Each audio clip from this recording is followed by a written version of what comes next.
I'm Crystal Schultz, Operations Associate at StrongBox Wealth. In our final segment with our managing partner Chuck Cooper and Cybercrime Prevention Authority Jeff Lanza, we explore emerging threats, including ransomware, spoofing, and social engineering, plus what the future holds for cybersecurity. Here's what you need to know. This is an ever-evolving field. I'm sure it takes quite a bit for you to stay ahead of the curve here. I mean, what are some of these emerging threats that we have to be mindful of on a go forward? Most people have heard now with artificial intelligence and deep fakes, but not even going that far, just take a look at an imposter scam where I identify a potential victim. And remember, I'll be sending this out to thousands of people, right? Through maybe some Facebook contacts or through email. And I'll act like I'm a financial advisor or some guru they've seen on one of the television shows. We've got some great investments for you, and respond if you'd like to hear about this, particular investment. And they may think they're talking to a financial advisor that they know, or maybe somebody they've seen on TV. And then once they respond, they move into private conversations on an app like WhatsApp, which is encrypted, it's secure, can't be traced to the criminal, it's anonymous, and that's why they like it. And if someone ever gives you some type of advice that involves money, whether it's investments or to move money or to buy crypto or to buy stocks, and it comes through WhatsApp, don't do it. It's almost always associated with fraud. There's no legitimate reason why a regular person that's normal, that's not a crook, needs to communicate with you by WhatsApp, right? About investment ideas, for example. Call your financial advisor up on the phone if you have one and say, hey, did you contact me this way? And you'll find that probably not. Well, I know we've seen a clear uptick in these search engine optimization, these spoofed websites. I mean, literally, where financial institutions are having their own websites cloned, and through whatever algorithms or technology involved, puts the fake site to the top of a Google search. Right. And then an unsuspecting customer goes to log in and, I can't get through the portal, call this number. And then someone is there at the other end of the line, a bad actor wanting, your personal information. And we see that quite often. Yeah, so take a simple example of that. That's not generally associated with fraud. So let's say you're trying to find and make a reservation at a Marriott hotel, and you just Google Marriott. Or the particular hotel that you're looking for on, wherever you're going, in Florida Keys. You're very likely not to come up with Marriott in the first line. You're going to come up with 2 or 3 above that may have Marriott in the name or the hotel in the name, but there's other characters after it. That's been set up by somebody to try to get you to go there, and it's not fraud. They just want you to book the reservation through them, so they're going to make money on it. So always make sure you're on the original site. And you might have to go down 3 or 4. So in this case, it would be Marriott.com, and make sure you're there. There's no other extra letters in there. But when it comes to fraud, same thing. So you may Google, you're having trouble with your computer, you may Google Microsoft support. It's very likely that if you click one of the first 5 or 6 results, you're not going to be getting Microsoft. It's a company that has optimized the search engine results on their website, so they'll come up before Microsoft. Right? And then you're talking to somebody that's not Microsoft, and maybe they're just trying to get business from you, like that company trying to book the hotel reservation, or it could be somebody that's going to try to defraud you as well. And before Microsoft and Google figure that out, that they're up there and they shouldn't be up there, that's the point in time where you can get defrauded. So again, always make sure you're going to the site. And if you talk to that person, I go, you with Microsoft? If you said that, they go, this is Microsoft support. If it's fraud, they'll definitely lie to you. And if they're just trying to get your business, they'll say, we serve Microsoft products, that kind of thing. Sure. So can you speak a little bit to this whole, and a lot of it's been very public, this ransomware, and whether it was, I remember a few years ago with Colonial Pipeline. That was a very public one. I think city of Dallas, most recently, the Las Vegas casinos with MGM and Caesars, where basically these hackers are coming in and taking over a computer system, and you have to pay a ransom to get out of it. And that's just not at a large scale. That happens on the individual level too. Right. So can you speak a little bit to ransomware? Yeah, so it really relates to an old-fashioned crime, kidnapping, where people used to be kidnapped. They'd hold them for ransom. Some of your viewers might recognize Rodney Dangerfield, the comedian from way back when. He had a joke that he said, my father got a ransom note. It said I'd been kidnapped, and they so how do I know how do you know you really have my son? We'll send you his finger. So they cut off his finger, sent it to him. The guy goes, now you know we have your son. He goes, I want more proof. Anyway, sorry to digress there.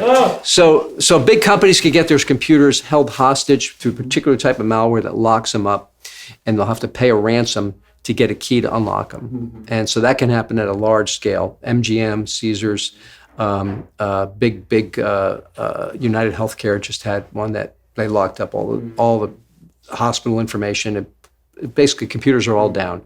Almost every week, something like that happens. It could happen at an individual level too, though. And it goes back to basics. It's usually not the sophistication of some hacker coming in through the front door, as I understand it. It's some form of social engineering where maybe an employee accidentally slipped on something and answered or clicked, and then they found their way in through the back door. So, I mean, it can happen at the individual level all across the spectrum. Yeah, and it usually relates to us clicking on attachments in emails. Yeah. And that attachment will download a specific type of malware which locks up a computer. Yeah. So think about your family photos, important documents you have on your computer are now inaccessible to you unless you pay a ransom. So you should always back up those documents in the cloud, back them up on a hard drive and take it off the computer. Do that every once in a while so at least you have that to recover from. You'll never have to pay a ransom if that does happen to you.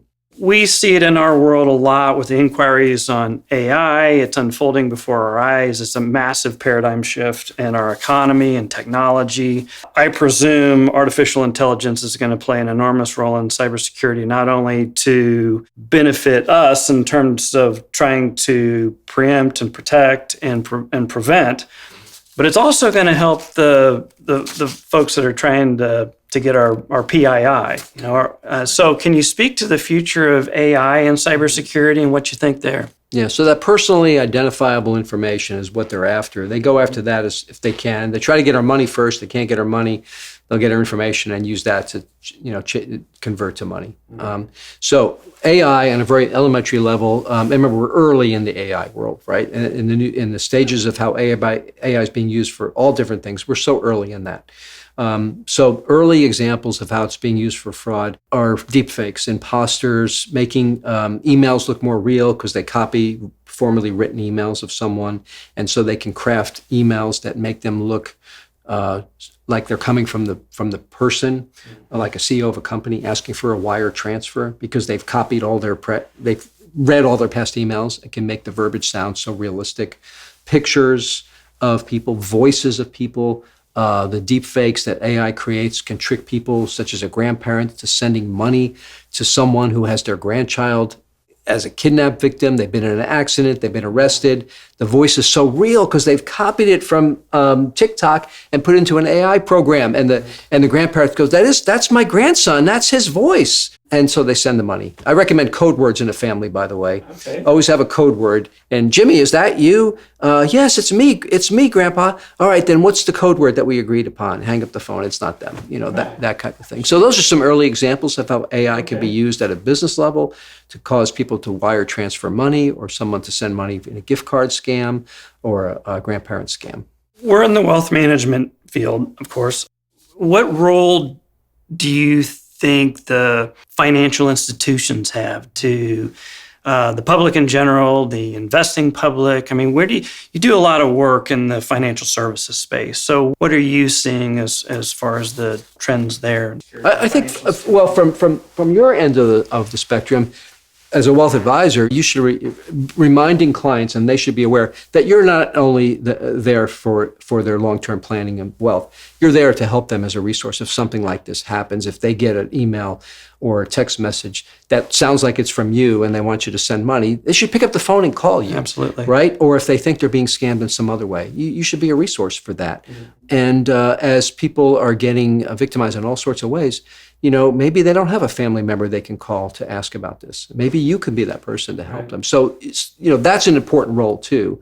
And you could save people a lot of time and effort and potentially from being scammed. by just helping them in that regard, or even someone in your office, if you're not available, can say, this doesn't sound right. Maybe you should wait before you send money, that kind of thing. Yeah. So I would encourage, to have that online or that open lines of communication. We didn't talk about romance scams, but I think that's a big issue too, where you could be a resource because, there are people that are vulnerable, sure. Widows and widowers, and people that are under different sets of circumstances too, that are being scammed in direct romance scams or romance, investment scams that could be, tied together. And they'll drain retirement accounts of people because once they send money, not only is it impossible to get it back, the victim in their own mind tries to justify, I haven't been tricked. That's right. So they send more money, and that's that rationalization of, if I'm sending more money, that means I haven't been tricked, and they continue to send money until there's no money left to send, and the criminals know about that.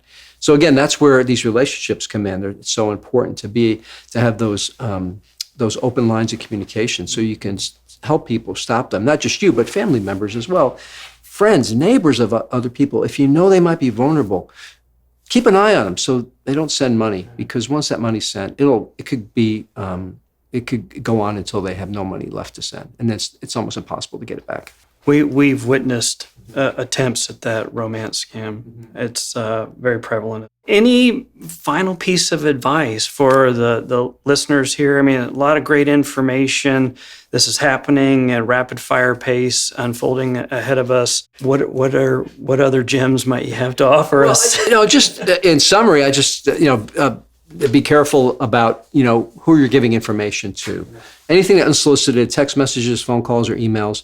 If it doesn't look right, don't go forward with it, and call people in your family or your wealth advisor that could help you work your way through that. That would be my first piece of advice. And from a preemptive standpoint, freezing your credit reports is so very important. That prevents lots of fraud.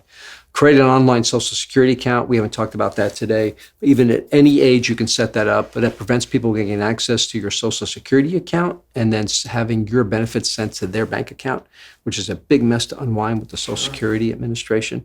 And then the other thing we haven't talked about too is just some really simple, basic things. Don't have to do with the computer. Protect your mail, right? Do not put checks in your mailbox. Don't write a check to someone, stick it in your mailbox, and put the flag up, because people will steal those checks. They'll wash the checks and write them out to themselves. And because your signature is still on the check, banks are making it really difficult for people to get their money back. So take checks to the post office, inside locations, not exterior blue boxes. Pay bills online. It's a lot more secure than sending checks through the mail.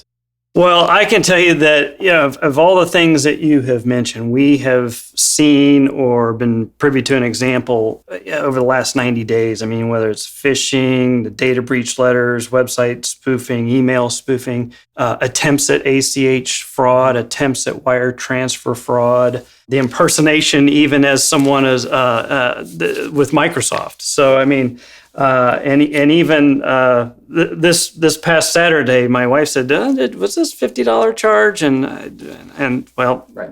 Turns out that it was fraud. So we have new cards in the mail as we speak. So It's quite prevalent. You are a bona fide expert in this. We appreciate you spending your time with us, and it will greatly benefit our clients and listeners. And appreciate you sharing some time with us. You're this very afternoon. welcome. Thanks for having me. Jeff. Appreciate that. Thank you very much, Chuck.